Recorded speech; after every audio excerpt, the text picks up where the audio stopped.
Why 80s anime hits different, the art, the vibes, the soul. Close your eyes, picture a neon-lit street, rain on asphalt, a cigarette glowing in the dark, synth bass humming underneath. You feel it, right? That ache, that pull. It's not just nostalgia, it's something deeper. Let's talk about it. First, the obvious. 80s anime was hand-drawn, every single frame. No tablets, no AI assistance.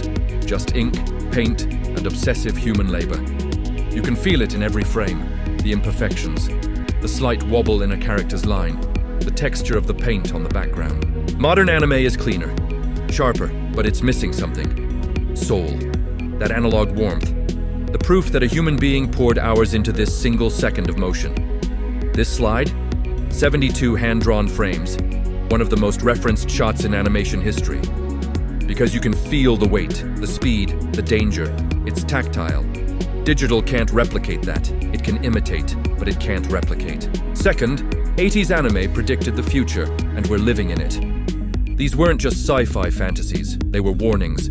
Visions of hypercapitalism, corporate control, technology merging with humanity, loss of identity in the digital age. Ghost in the Shell asked, if you replace every part of your body with tech, are you still you? In 2025, we're arguing about AI consciousness and transhumanism. They called it in 1995. Akira showed us a society so obsessed with progress, it devoured itself. Corrupt governments, street gangs, psychic kids weaponized by the state. Sound familiar? 80s anime wasn't escapism. It was prophecy wrapped in neon. Third, the aesthetic, that gritty, glitchy, imperfect look we're all obsessed with now, that was accidental. Back then, you watched anime on VHS, fan subs, bootlegs, tapes traded at conventions.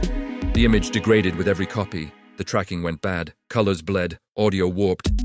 But that imperfection? It became part of the identity, the grain, the noise, the distortion. It made it feel underground, forbidden, yours.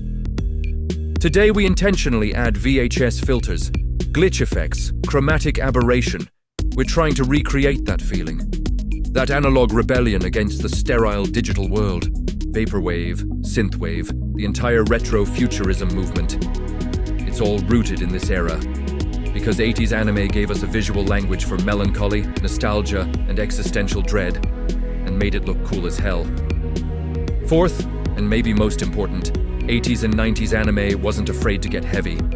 Cowboy Bebop is a jazz noir meditation on loneliness, regret, and whether you can ever really escape your past. Evangelion deconstructed the mecha genre to explore depression, trauma, and the human need for connection. Serial Experiments. Lain asked, what happens when the line between the physical and digital collapses? In 1998, before social media, before the metaverse, before we were all chronically online. These shows trusted you.